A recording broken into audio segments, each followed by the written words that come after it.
जय योगोर हाडो। मेरे सभी दर्शक बंधुओं को मेरा प्रणाम स्वीकार हो। काफी दिनों से मेरे कुछ शिष्यों ने हमें एक विषय पे पूर्ण चर्चा करने के लिए कहा था। वो है सटकर्म।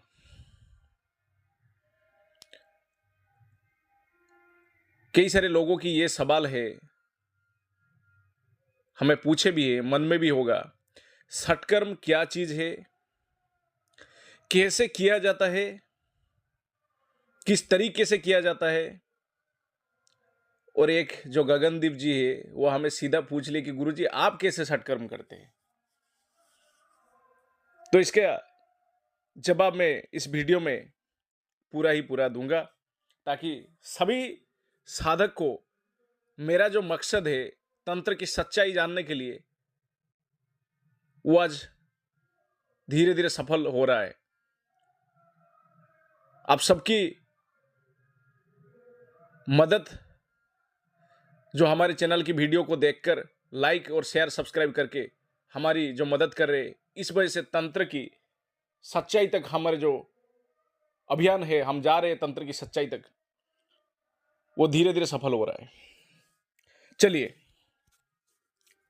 सबसे पहले आप सब कमेंट बॉक्स में जिन लोगों ने हमसे सटकर्म करवाए हैं या कोई काम करवाए हैं, जिनका काम हो गया है, वो कमेंट में लिखिए कौन से काम करवाए थे और कितने दिन में हमने काम किए, और आपकी कौन सा काम हुआ है वो डिटेल्स में लिखिए कमेंट में, ताकि लोग पढ़ सके और ये पता कर सके कि साइदस तांत्रिक साइदस सिर्फ कहते नहीं है, करके भी दिखाते हैं, और हमारी मेहनत सभी को पता चल सके। चलिए बात करते हैं अब सटकर्म क्या है। सटकर्म यानी 6 अलग अलग तरह के कर्म जिसको सटकर्म किया जाता है। उनमें से सबसे पहला जो कर्म है वो है शांति क्रम। दूसरा उच्चाटन।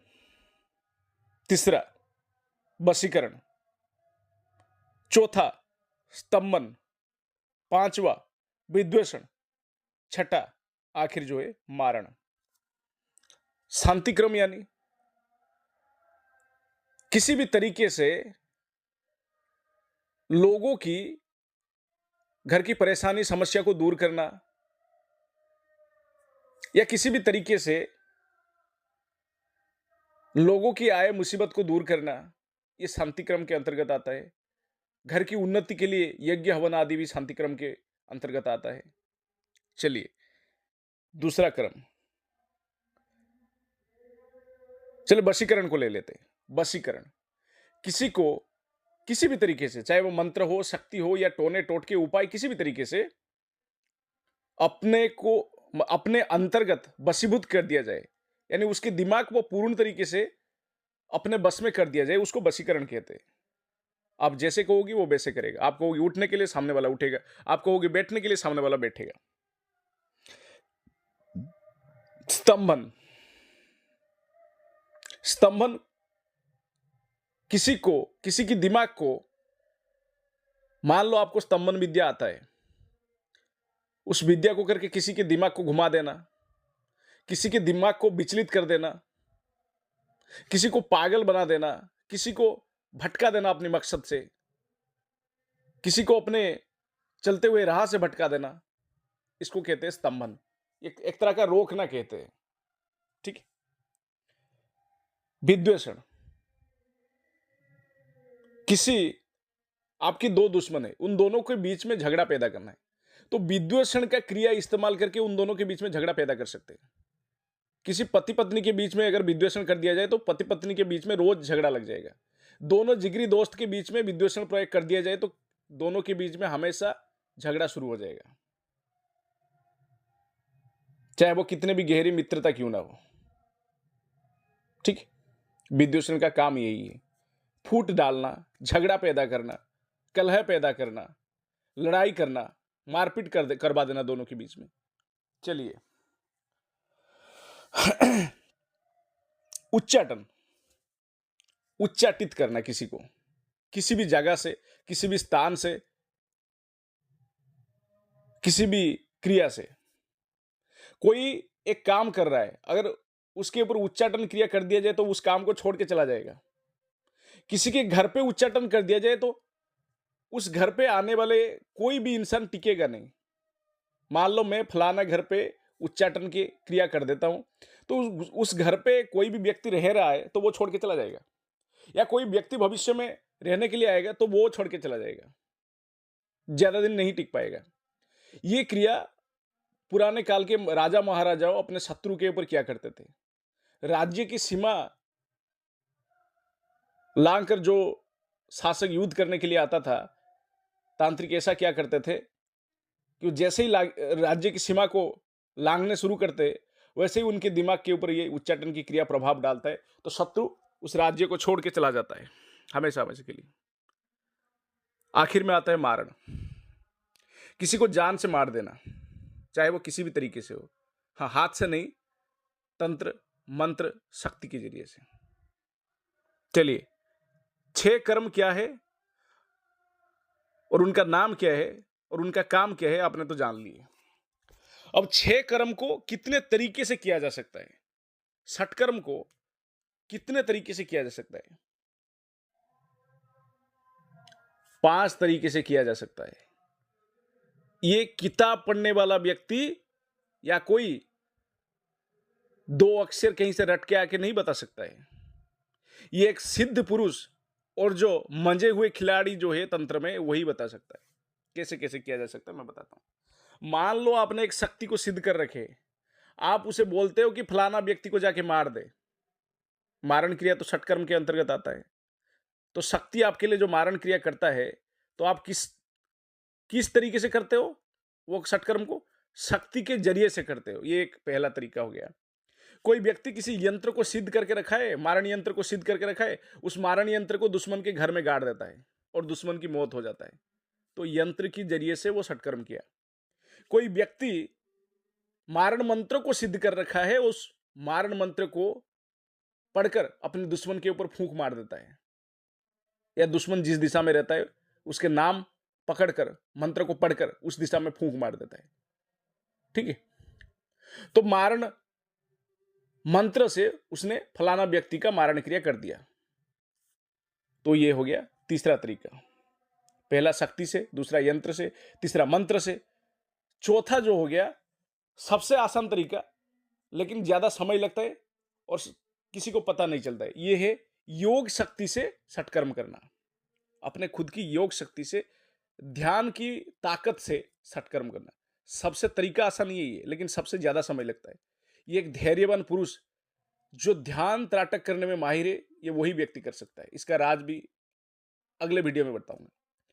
मैं बैठे बैठे अपनी ध्यान शक्ति से ऊर्जा को छोड़कर किसी का मारण करता हूं, तो वो भी षटकर्म किया जाता है इस तरीके से। 5वां जो है टोने टोटके से षटकर्म करना। ठीक है, किसी के घर में मरे हुए व्यक्ति का हड्डी डाल देना, तो उस घर में धीरे धीरे लोग बीमार होकर मर जाएंगे। इसका कुछ और भी तरीका है, मैं एक उदाहरण देने के लिए बता रहा हूं। ये एक टोने टोटके के अंतर्गत आता है। तो 5 तरीके से आप षटकर्म कर सकते हो। शक्ति के जरिए से, यंत्र के जरिए से, मंत्र के जरिए से, योग शक्ति के जरिए से, टोने टोटके के जरिए से। एक तांत्रिक 5 तरीके से कर सकता है। चलिए, इनके जो आखिरी सवाल है, गुरुजी आप कैसे करते हैं? देखिए, मैं 2 तरीके से करता हूं। पहला शक्ति के जरिए से, दूसरा मंत्र के जरिए से। ये दोनों बेहद ही असरदार तरीका है। सैकड़ों किलोमीटर दूर बैठ के एक तांत्रिक दुश्मन का मारण भी कर सकता है मंत्र के जरिए से। किसी शक्ति को भेजकर दुश्मन की मारण कर सकता है, सैकड़ों किलोमीटर के दूर में कहीं ना बैठा हो। लेकिन उसके घर में जाके यंत्र गाड़ना या किसी टोने टोटके की चीजें फेंक देना, मैं इस तरीके का उपाय को कम ध्यान देता हूं। हम जो करते हैं शक्ति के और मंत्र के जरिए से। हम मारण भी करते, उच्चाटन भी करते, स्तंभन भी करते, शांति क्रम भी करते, सब कुछ करते हैं, छठ कर्म करते हैं। और हमें 10 कर्म भी पता है जो आपको नहीं पता है, वो भी करते हैं अपने मंत्र शक्ति और तंत्र शक्ति के जरिए से, जो तंत्र शक्ति होते हैं, जैसे पिशाच, पिशाचनी, फलाना शक्ति। हम यहाँ उदाहरण स्वरूप बता रहे हैं, इसका मतलब यही शक्ति हमारे पास नहीं है, कई सारे और शक्ति है। तो उस शक्ति को मैं फोटो नाम बताता हूं कि फलाना व्यक्ति का वशीकरण कर दे, फोटो नाम देखता हूं कि फलाना व्यक्ति का मारण कर दे। तो मैं इस तरीके से कार्य करता हूं। चलिए अब बात करते हैं कौन से तरीके से जल्दी काम होता है। एक ही तरीका है, वो है शक्ति के जरिए से। मान लो आपने एक पिशाच को सिद्ध कर रखे और उस पिशाच को आदेश दे रहे हो कि फलाना व्यक्ति को मारने के लिए, तो पिशाच जो शक्ति है वो जल्द कार्य करेगा। सिर्फ पिशाच नहीं, सिद्ध किया गया शक्ति जल्द कार्य करते हैं, वो अपने समय सीमा के अंतर्गत कार्य करते हैं। मंत्र जो है धीरे धीरे असर करता है, लेकिन वो भी कार्य करता है।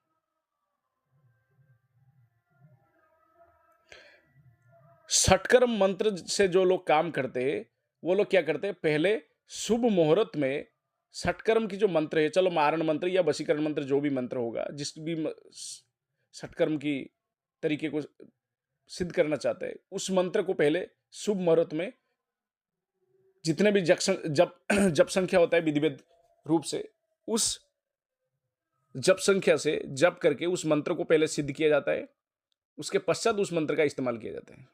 वैसे ही कोई शक्ति से सत्कर्म कराने के लिए पहले उस शक्ति को सिद्ध किया जाता है, उसके पश्चात उस शक्तियों से काम लिया जाता है। तो हमने जितना समझा है आप सबको, सत्कर्म क्या है, वो सत्कर्म से कैसे काम लिया जाता है और हम कैसे काम लेते हैं, आपको पूर्णतया पता चल गया होगा। जय घोर हाड़ो।